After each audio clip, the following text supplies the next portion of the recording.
2. Have you ever wondered where you come from? I mean, really come from. Not just the town you grew up in, but the stories that are woven into your very DNA. For millions of Americans, that story begins on a small island in New York Harbor, Ellis Island. Just imagine it. It's the early 1900s. You've spent weeks, maybe even months, on a crowded, rocking ship. You've left behind everything you've ever known, your home, your family, your language. All you have are the clothes on your back, a small bundle of belongings, and a heart full of a powerful, terrifying mix of hope and fear. As your ship sails into the harbor, you see her for the first time. The Statue of Liberty, lifting her torch to the sky. A promise of a new life, a new beginning. And then, you see the island. A complex of red brick buildings that holds your entire future in its hands. This is Ellis Island, the Isle of Hope, Isle of Tears. From 1892 to 1954, over 12 million immigrants passed through these halls. 12 million individual stories of courage, loss, and incredible resilience. Walking through the museum today, you can almost hear the echoes of their voices. The Great Hall, a vast, cavernous room, was once packed with thousands of people a day, a cacophony of languages from every corner of the globe. This was the registry room. This is where your fate was decided. You'd be herded into lines, given a number, and subjected to a series of inspections. The most feared was the medical exam. Doctors would watch you walk up the stairs, looking for any sign of shortness of breath or lameness. They'd use a button hook to flip your eyelids, checking for trachoma, a contagious eye disease that meant immediate deportation. Imagine the terror of that moment. A simple medical check could shatter your dreams and send you back across the ocean. My own great-grandmother Sophia came through Ellis Island from a small village in Sicily. She was just 18.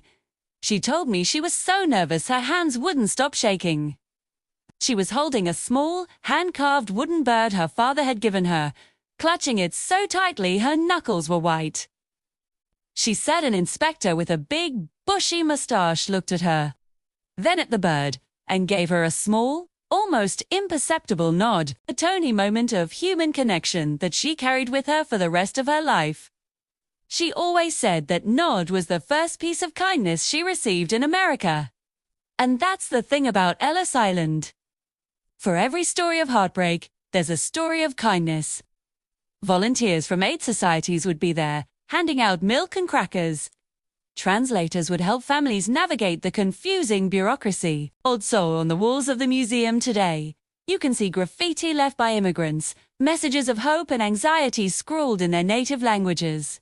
They faced a barrage of questions. What is your name? Where are you from? Do you have a job waiting for you?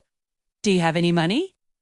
They had to prove they wouldn't become a public charge. For many, these questions were confusing. The answers filtered through exhausted minds and nervous translators. Names were often changed, not because of malicious intent, but simply because of mispronunciation or misunderstanding. A Giuseppe might become a Joseph. An O'Malley might get simplified. These weren't just name changes. They were the first steps in becoming American. If you passed the inspections, you were free to go. You'd take a ferry to Manhattan and step into the chaotic, vibrant, and overwhelming world of New York City. The journey was over, but a new, even harder one, was just beginning. They had to find a place to live, learn a new language, and build a life from scratch in a country that wasn't always welcoming. Think about the sheer bravery that took to leave everything behind, to face an unknown future with nothing but the hope for something better. Many of us, myself included, are the beneficiaries of that bravery. We are the living proof that their incredible gamble paid off. Their journey didn't end at Ellis Island. It started there. And it continues through us. I was at the museum a while back, looking at the American Immigrant Wall of Honor. 2. It's a long wall of names, people honored by their descendants. I found my great-grandmother's name, Sophia Rossi. Seeing it there, etched in steel. FELT, profound. It connected me directly to her journey, to her fear and her hope in that great hall. It also made me laugh a little. Sophia, who was terrified of boats her whole life after that crossing, would probably find it hilarious that we were all making such a fuss. She was a tough, no-nonsense woman who just wanted a better life for her kids. She didn't think she was brave. She thought she was practical. That's the core of the Ellis Island story. It's not about grand, heroic figures. It's about ordinary people doing an extraordinary thing. Farmers, tailors, seamstresses, laborers, all carrying the weight of their past and the dream of a future. They carried old photographs, religious medals, a bit of soil from their homeland. These weren't just objects. They were anchors to who they were, even as they were about to become someone new. Today, nearly 40% of all Americans can trace at least one ancestor to Ellis Island. It's a shared heritage, a reminder that we are, in many ways, a nation of travelers, of dreamers, of people who are willing to risk it all for a chance. Maybe their story holds a lesson for us. We all have oceans to cross in our own lives. Maybe it's a new career, a move to a different city, or just booking that trip you keep putting off. Get caught up in the uncertainty, the fear of the unknown. But the stories of Ellis Island remind us that movement creates possibility. That stepping into the unknown is often the first step toward a life we can't yet imagine.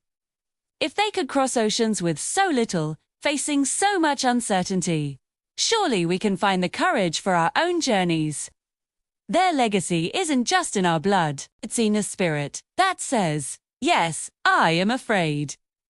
But I'm going anyway. Thanks for watching. If you've got your own family story about immigration, I'd love to hear it in the comments. Don't forget to like and subscribe for more stories that connect us to our past.